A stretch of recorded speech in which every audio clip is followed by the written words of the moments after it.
Lady Lily back with another video, and this is the Housewives of Potomac. Was it season 4, episode 3, Hot Mic? So the show starts off with Ashley's mother coming to visit her. Apparently she has not been to Ashley and Michael's house since they had the big blow up last season. They are actually trying to mend fences. Ashley's telling her mom she's getting she's trying to prepare her body, to get pregnant again. And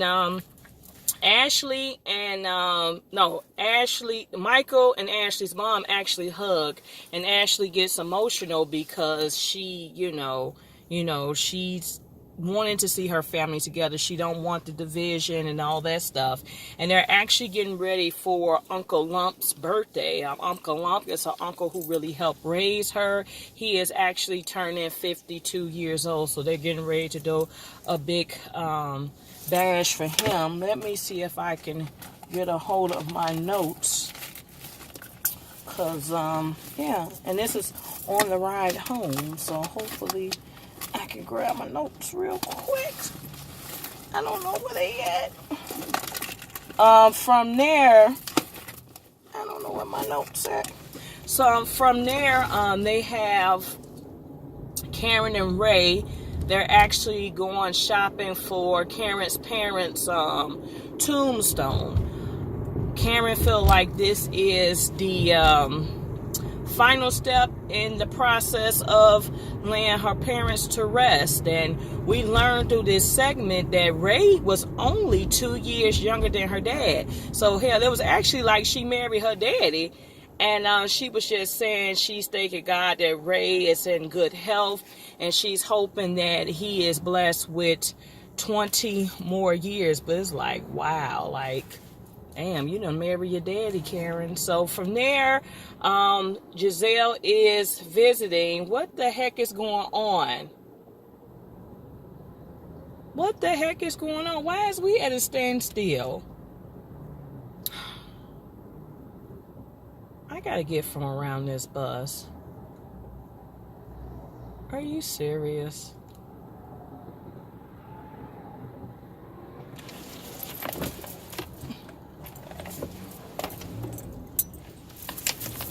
Oh, they must have been picking somebody up, really?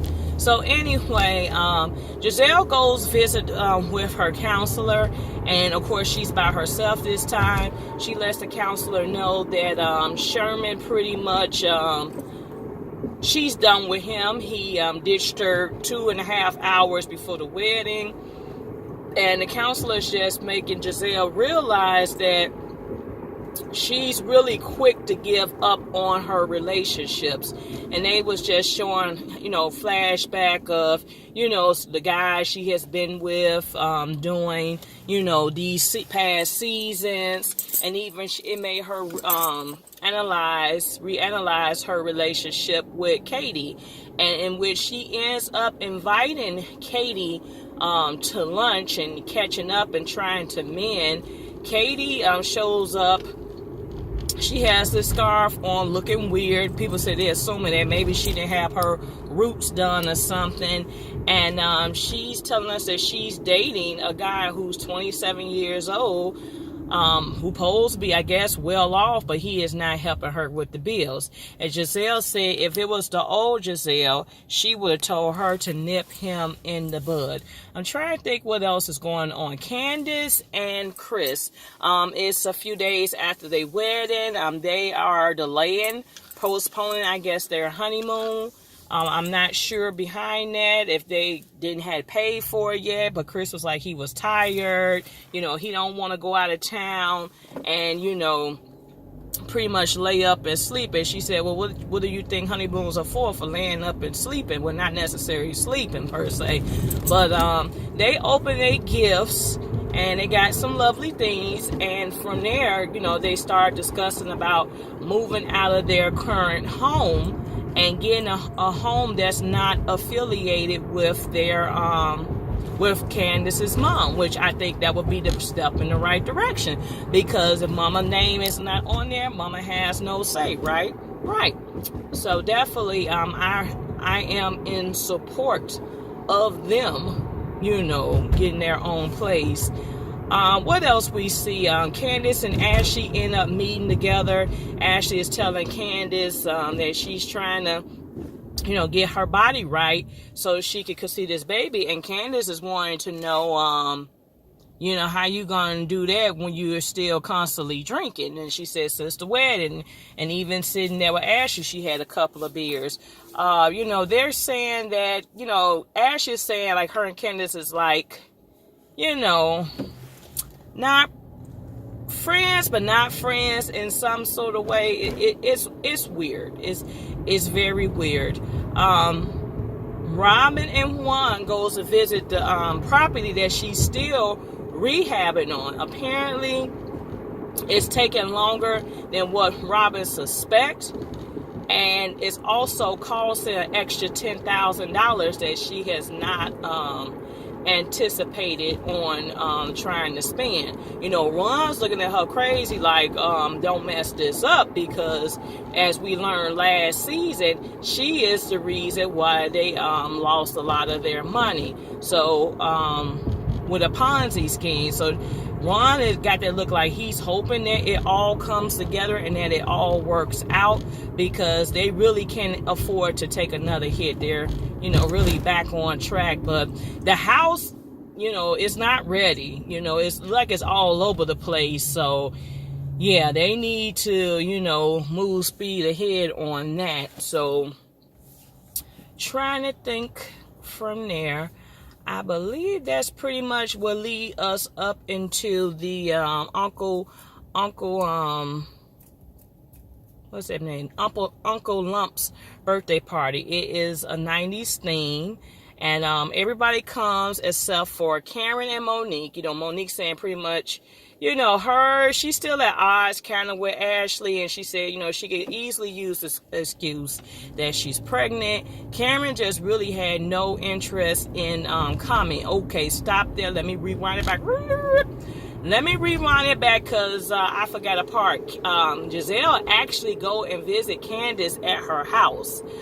So before Giselle get there, Karen is saging the house up in preparation for Giselle's arrival.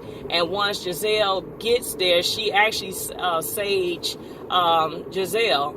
And Giselle asks, could she see, the Grand Dame, because she go on a tour of the Grand Dame's home.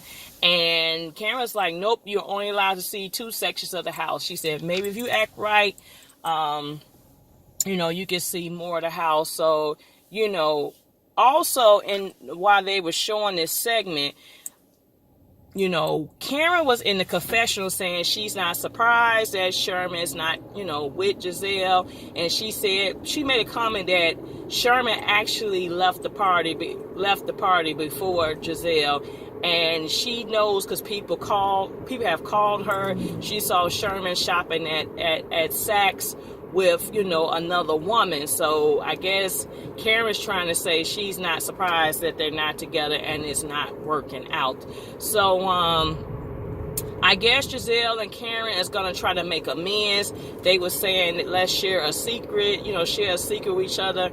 Giselle says she actually used Nair because she can't, shave because she bumps up down there. She used Nair on her, privates because she bumps up.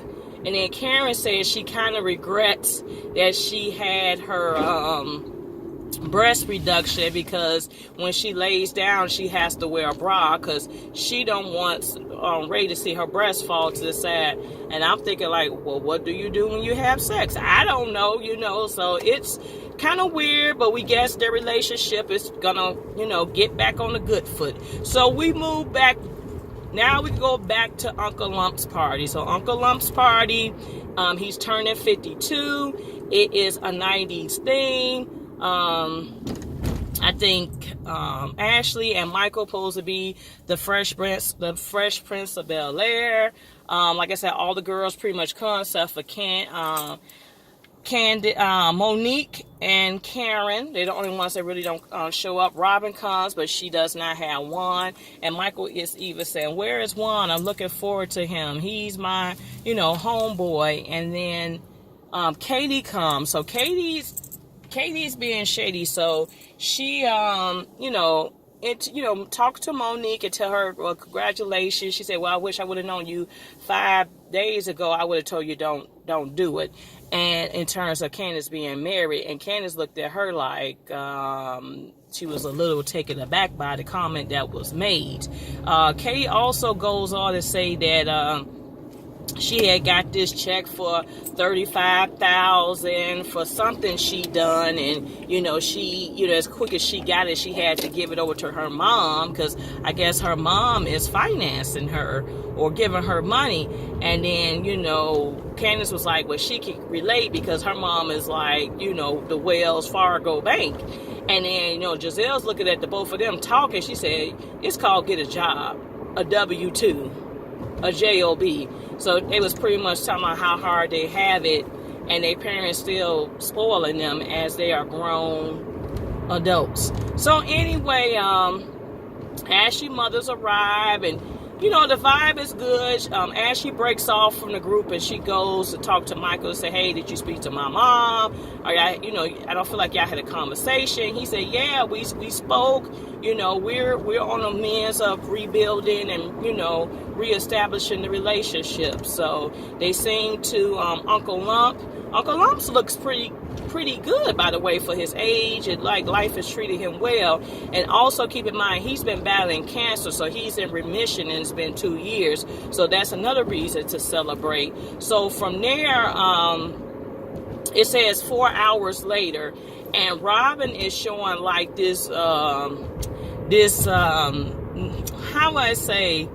this footage from her phone, and everybody's like scummy drunk and just saying some of the off the wall things. And they capture Michael. They was like, Michael had said something like, oh, I'm glad my mic wasn't working because I would have probably said some things that I regret. And Robin said she even think he said something about somebody has a big hoo-ha, big, man parts, and, So she was saying she thought that's what she heard, but she don't even want to hear it. And it's like, So also during that party, Mike was talking to this guy, and it was like, the way he talked to him, it was like, oh, you work out. Yeah, you're like rock hard, and yeah, you're looking good. And like, it just sounds so totally inappropriate. But hey, so I don't know if this is building up to the situation where we see that Michael gets, you hear that them allegations and stuff that Michael get caught up with eventually. So I think this is all leading up to that point. So we will see as the season continues. And I believe I captured pretty much that episode. So that is it. That is all. Like, comment, subscribe. Stay tuned for more videos. Thank you for your ongoing support, and may you have a good week. Peace out.